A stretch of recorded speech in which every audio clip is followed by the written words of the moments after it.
안녕하세요. 24년도 상반기 간호조무사 국시 공중 문제 같이 풀어보도록 할게요. 51번 문제는 질병의 발생 3대 요인 중에서 병인이죠. 병원체, 숙주, 환경 세 가지가 3대 요인이라고 보시면 돼요. 병원체 요인이라 하면 감염력, 병원력, 동력이 있겠죠. 감염력은 이제 병원체가 숙주에 들어가서 자리를 잡고 증식할 수 있는 능력이라고 보시면 돼요. 그래서 수적으로 표현하실 때는 현성 감염자, 불현성 감염자를 모두 포함하는 개념이라고 보시면 돼요. 병원력은 숙주에서 현성 질병, 이렇게 환자를 뜻할 때 병원력이 높다라고 표현을 하실 수가 있는 거죠. 동력은 현성 감염자 중에서도 임상 증상이 심각하거나 장애를 일으키는 능력을 가진 거를 동력이 높다라고 표현하실 수 있어요. 중환자 수와 사망자 수를 포함하는 개념이라고 보시면 되죠. 문제에선 현성 감염을 일으키는 능력이다라고 표현했죠. 그러면 병원력을 뜻한다라고 보시면 되겠죠. 숙주의 요인에서도 두 가지를 기억하셔야 되는데 면역과 감수성이에요. 면역이 높으면 질병이 잘 안 걸린다. 다들 알고 계시죠? 그래서 어떤 특정한 감염균에 대한 저항력을 갖는 능력이라고 보시면 되죠. 감수성이라 하면 숙주가 침입한 병원체의 감염이나 발병을 막을 수 없는 상태예요. 그렇기 때문에 이제 숙주가 감수성이 높다든지 예민하다든지 하면은 질병에 잘 걸린다라고 표현을 하실 수가 있는 거죠. 52번에는 노인 대상자에게 당뇨병 예방 사업을 할 때 1차 예방에 해당되는 건 뭐냐라고 돼 있어요. 1번에 보시면 당뇨병 조기 검진한다. 조기 검진은 2차 예방에 해당이 되실 수 있죠. 2번에 처방된 인슐린을 투약 관리한다. 약물을 주고 치료를 하는 적극적인 치료는 2차 예방에 속하실 수 있죠. 3번에 건전한 식생활 정보 제공, 균형 있는 식사에 대해서 강조하는 보건교육 같은 것들은 1차 예방에 해당이 되실 수 있죠. 근데 당뇨 환자에게 당뇨 시기를 교육하는 거는 2차 예방에 해당이 되실 수 있어요. 4번에 망막, 신장, 합병증을 검사하는 거 조기 발견, 조기 진단이기 때문에 2차 예방에 속하실 수 있죠. 5번에 당뇨병 환자의 자조 모임을 활성화하는 거 얘는 사회 복귀라든지 지지를 하기 위한 부분이기 때문에 3차 예방의 내용이라고 보실 수가 있겠어요. 53번 문제는 주사 바늘에 찔린 경우에 발생할 수 있는 감염병은 혈청 감염인 비형 감염이 드실 수가 있죠. 비형 감염이나 에이즈 같은 경우, C형 감염 이런 경우는 이제 주사 바늘, 혈액 이런 걸로 감염이 되실 수가 있죠. 1번에 있는 백일해를 보시면 2급 감염병이고요. 발작성 기침이 이제 대표적인 증상으로 나타날 수 있어요. DTP로 예방접종이 가능하죠. 그리고 2번에 있는 볼거리 같은 경우는 유행성 이하선염이죠. 2급 감염병이고 이제 볼거리라고 말하는 이제 비말을 통해서 감염되는 호흡기 질환이고요. 이하선에 비환원성 종대가 나타나실 수 있어요. MMR로 예방접종이 가능하세요. 비형 감염도 지금 답이긴 하지만 3급 감염병이고 혈청으로 감염이 될 수 있는 감염병이고 백신 접종이 가능하죠. 0일 6개월 접종 가능하세요. 장티푸스는 제2급 감염병이고 소화기를 통해서 감염이 되죠. 발열이나 오한, 구토, 장미진이 나타날 수 있고 의달 테스트로 테스트를 하실 수가 있죠. 파라디푸스도 2급 감염병이고 장염이나 위장염을 유발할 수 있고 특이성 면역을 가지는 게 특징적이라고 보실 수 있어요. 54번 문제는 면역에 관한 문제네요. 후천성 면역에는 능동 면역하고 수동 면역으로 나눠지실 수가 있죠. 능동에는 또 이제 자연적으로 생기는 능동 면역, 질환이 걸리고 난 다음에 생기는 면역이라고 보시면 되겠죠. 그래서 문제에서 홍역을 걸린 후에 면역이 획득됐다라는 표현이 나오면 자연 능동 면역을 부르시면 되겠죠. 인공 능동 면역은 인위적인 항원을 체내에 주입하는 방법으로 대표적인 게 예방 접종이라고 보시면 되겠죠.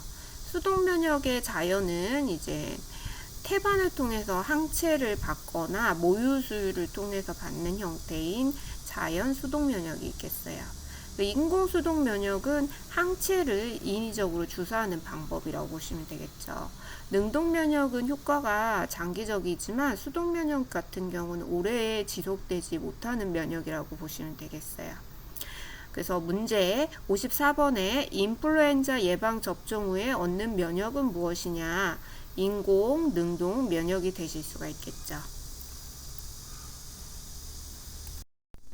55번은 암관리법상에 50세 여성이 처음으로 받는 국가 암검진의 종류는 무엇이냐라고 나와 있죠. 국가 암검진은 이제 5가지 항목을 대표적으로 얘기할 수 있죠. 위암은 만 40세 이상의 남녀, 간암은 만 40세 이상의 남녀인데 간암의 발생 고위험군에게 하시는 방법이죠. 대장암은 만 50세 이상의 남녀, 유방암은 만 40세 이상의 여성, 자궁경부암은 만 20세 이상의 여성이에요. 여기서 50세 여성이 처음으로 받게 되는 거는 대장암이라고 보시면 되겠죠. 그래서 국가 암검진 같은 경우는 처음 받는 만 20세 여성이 검진을 받게 되는 자궁경부암과 마지막으로 받게 되는 50세 이상의 남녀가 받게 되는 대장암 2가지가 이제 핵심적으로 기억을 해주셔야 되겠고요. 간암 같은 경우는 고위험군에게 6개월마다 검진을 받는다. 검진 주기가 큰 차이가 있기 때문에 기억을 좀 해주시면 되겠죠. 56번은 성비에 관한 문제가 되시겠어요. 성비라 하면 여자 인구 100명에 대한 남자 인구수를 표현할 때 성비 이렇게 표현하실 수 있죠. 1차, 2차, 3차 성비로 나눠지실 수가 있고요. 1차는 태내의 성비, 2차는 출생시 성비, 3차는 현재의 성비를 표현한다 라고 보시면 되겠어요. 1번에 보시면 출생시는 남자보다 여자의 수가 많다. 이거는 뭐 남녀 비율이 맞는지는 성비를 보고 말해야겠죠. 이번에 노년층은 여자보다 남자의 수가 많다. 노년층 같은 경우는 여성의 이제 수명이 더 길기 때문에 여자가 많다라고 표현을 하실 수가 있겠죠. 이번에 2차 성비는 출생시 성비이다. 맞죠? 4번에 연령별 인구 구조를 나타내는 것이다. 남녀의 성비를 보는 거죠. 5번에 남자 100명에 대해 여자 100명에 대해 남자 인구수를 표시한 것이다 하시면 되겠죠. 2번이 답이 되시겠어요. 57번에 영아 사망률에 관한 설명으로 옳은 것이에요.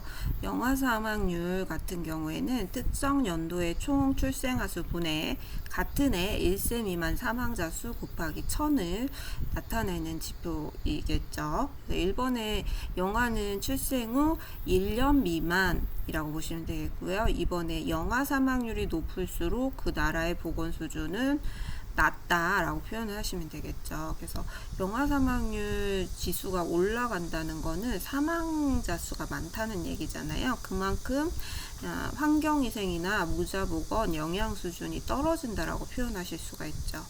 3번에 영아 사망자 수는 임신 28주 이후에 태아의 사망수를 포함한다. 아까 1세 미만 사망아라고 했죠. 4번에 모자보건 사업의 수행 결과를 나타나는 대표적인 지표 중에 하나이다. 맞죠? 5번 연간 태어난 출생아 1000명 중 생후 28일 미만의 사망한 아이 수 하면은 신생아 사망률을 표현할 때 생후 28일 미만을 표현하실 수가 있죠. 답은 4번이 되시겠어요. 58번 문제 같은 경우는 이제 산정관리 횟수에 관한 문제죠. WHO에서 제시한 산정관리 횟수로는 7개월까지는 월 1회, 8에서 9개월은 월 2회, 9에서 10개월, 태어날 때까지는 주 1회 검진을 받으시는 게 이상적이죠. 지금 임신 20주에 검진을 받았기 때문에 7개월 아니기 때문에 월 1회 검진을 받으시면 되죠. 그래서 다음 정기검진 일자는 1개월 후인 임신 24주가 되실 수가 있겠죠. 59번에는 영유아 예방접종 시 주의사항으로 옳은 것은 하는 문제죠. 영유아 예방접종 시에는 항상 이제 전날 목욕을 시켜야 되고 당일에는 목욕을 하지 않는다 기억을 해주시고, 주 양육자가 예방접종을 데리고 가는 게 필요하죠. 그리고 아기 수척까지 가시고, 집에서 이제 체온을 측정해 봐서 고열이 있거나 할 때는 예방접종을 미루시는 게 필요하실 수 있죠. 오전에 접종을 하도록 권장을 하시면 되겠고, 접종 후에도 바로 집에 가지 않도록 하고 30분 정도는 병원에 머물면서 아이의 상태를 보시는 게 필요하실 수가 있죠. 귀가 후에도 아이가 열이 난다든지 경련이 있을 때는 바로 병원에 방문하시는 게 필요해요. 보기 한번 보시면 1번에 접종 전날은 금식을 한다. 금식은 필요 없으시죠? 2번에 접종 직후에 목욕을 한다. 그 당일에는 목욕을 하지 않도록 해주셔야 되죠. 3번에 접종 당일에는 엎어서 재우도록 한다. 당일에 엎어서 재우는 거는 이제 뭐 영유아 같은 경우 다 적절하지 않죠. 4번에 접종 당일 격렬한 신체 활동을 권장한다. 피하시는 게 필요하실 수가 있죠. 5번에 접종 후 고열 시 의사의 진찰을 받도록 한다. 기죠. 5번 접종 후에 고열이라든지 경련이 있는지 관찰을 지속적으로 해주시는 거 필요하실 수 있어요. 답은 5번이 되겠죠. 60번은 스트레스 주기에 관한 내용이라고 보시면 돼요. 스트레스 증후군 반응의 첫 번째 단계는 경고기라고 보시면 되죠. 경고기에는 신체적 위협에 대응하기 위해서 몸에서 이 보상기전들이 움직이죠. 그래서 교감신경이 흥분되고 정서적으로 흥분과 긴장 변화가, 생리적인 변화가 나타나는 시기라고 보시면 돼요. 두 번째 단계는 저항기가 되시겠는데요. 저항기에는 지속되는 스트레스로 인해서 이제 정상 수준 이상의 반응들이 계속 나타나죠. 대응 기전을 이용하는 것이 증가되는 시기라고 보시면 돼요. 세 번째 단계인 소모기에는 이렇게 저항을 하다가 몸이 이제 축이 나는 거죠. 그래서 신체적 방어 능력이 떨어지고 그 결과로 퇴화하거나 병들게 되는 단계예요. 그래서 자포자기, 우울증, 그리고 내아스제, 부신피질 호르몬 같이 스트레스에 적응하기 위한 호르몬들이 분비가 중단되는 시기라고 보시면 돼요. 60번 문제에서도 이제 스트레스 많은 상황에 대변하면서 수면장애나 심경증이 나타났다. 얘는 이제 정서적인 흥분이나 교감신경이 흥분됐을 때 나타나는 증상이라고 보시면 되겠죠. 그래서 경고기다 라고 보시면 되겠어요. 61번은 대상자에게 필요한 지역 보건사업은 뭐냐. 80세 노인이 요즘 들어서 외출하다가 집에 돌아오는 길을 잃어버리고 기억이 깜빡깜빡한다. 인지장애를 호소하고 있죠. 인지장애에 대한 노인의 보건사업으로는 2번에 있는 치매 검진 사업을 하실 수 있죠. 노인 대상으로 하는 보건사업 중 대표적인 게 이제 치매 조기 검진 하실 수가 있고, 실명 예방관리 사업도 할 수 있죠. 그리고 노인 맞춤 돌봄 서비스, 특히나 독거노인들 돌봄 서비스 하실 수 있고, 주거복지 시설로 인한 보건사업도 하시고, 노인 일자리, 사회활동 지원 사업, 자원봉사 활성화, 장사제도, 노인 여가 복지 지원, 이런 것들이 노인을 대상으로 한 보건사업이 되시겠어요. 여기서는 이제 뭐 실명이나 치매, 예방, 당뇨, 일자리 지원 모두 이제 노인들 대상으로 하실 수 있는 충분히 가능한 보건 사업이지만, 인지기능과 관련된 부분에서는 이번에 있는 치매 검진 사업이 답이 되실 수 있어요. 62번 문제는 노인장기 요양보험제도에 대한 설명이에요. 그래서 보기를 한번 보시면 1번의 장기요양 등급은 6등급이죠. 5단계의 등급과 마지막 인지지원 등급이 있어요. 그래서 6개의 등급을 가진다 해주셔야 되겠죠. 2번에 노후생활을 위한 소득보장이 목적이다. 노인장기 요양보험제도는 사회보장에서 의료를 보장하는 제도라고 보시면 되겠어요. 3번에 대상자는 중증 질환을 앓는 노인에 한정한다. 노인뿐만이 아니라 이제 65세가 안 됐더라도 노인성 질병을 가진 분들도 혜택을 받으실 수 있죠. 노인성 질병이라 하면 치매, 파킨슨, 뇌졸중이 되시겠죠. 4번에 별도의 장기요양 인정 신청 없이 혜택에 적용된다. 우리나라 모든 제도들이 신청주의죠. 그래서 자기가 장기요양 보험을 신청을 하셔야지 혜택을 받으실 수 있어요. 보험기관이 국민건강보험공단이기 때문에 건강보험공단에 요양 인정 신청을 하시는 게 필요하실 수 있죠. 5번에 장기요양급여에는 재가급여, 시설급여, 특별현금급여가 있다. 맞죠? 세 가지 급여, 요양급여를 가지실 수 있겠어요. 노인장기요양보험제도의 이제 재원은 건강보험료하고 같이 걷어지는 보험료와 본인의 일부 부담금 그리고 정부의 지원금이 세 가지가 재원이 되실 수가 있겠어요. 63번 문제도 노인장기요양보험에 관한 문제네요. 장기요양원이 의사의 지시에 따라서 수급자의 가정에 방문해서 요양관리를 제공하는 장기요양급여는 뭐냐. 이 의사의 지시서가 있어야 된다 하는 경우는 방문간호가 되실 수가 있죠. 방문간호 같은 경우는 간호사, 간호조무사, 치의생사가 가능하시고요. 특히나 간호조무사는 3년 이상의 경력을 가지고 교육을 이수해야 된다. 기억하시면 좋죠. 옆에 표를 보시면 재가급여 한번 항목들 볼까요? 방문요양, 방문목욕, 방문간호, 주야간보호, 단기보호, 그 다음에 복지용구가 재가급여에 속하실 수 있어요. 시설급여는 두 가지죠. 노인요양시설, 노인요양, 공동생활가정 두 가지가 있겠어요. 뭐 특별연금급여는 이제 벽지 오지에 산다든지 병원에 입원해서 노인 장기 요양보험의 혜택을 받을 수 없는 사람들이 현금으로 받는 혜택이라고 보시면 되겠죠. 가족 요양비, 특례 요양비, 요양병원 간병비가 있겠어요. 64번 문제는 하루 동안 가정 방문을 할 때 마지막으로 방문해야 될 대상자는 이란 문제죠. 여기 가정 방문을 할 때는 우선 감수성이 높은 대상자를 첫 번째로 방문을 하죠. 그리고 감염성 질환이 있는 대상자를 마지막으로 하시는 게 이제 순서에서 중요한 부분이 되시겠죠. 여기서 문제에서 마지막으로 방문 대상자는 감염 질환인 4번과 같이 인플루엔자 환자가 되실 수가 있죠. 보기에 이제 환자분들을 순서대로 매긴다면 신생아를 감수성이 높은 대상자이기 때문에 우선 제일 첫 번째로 방문을 하셔야겠죠.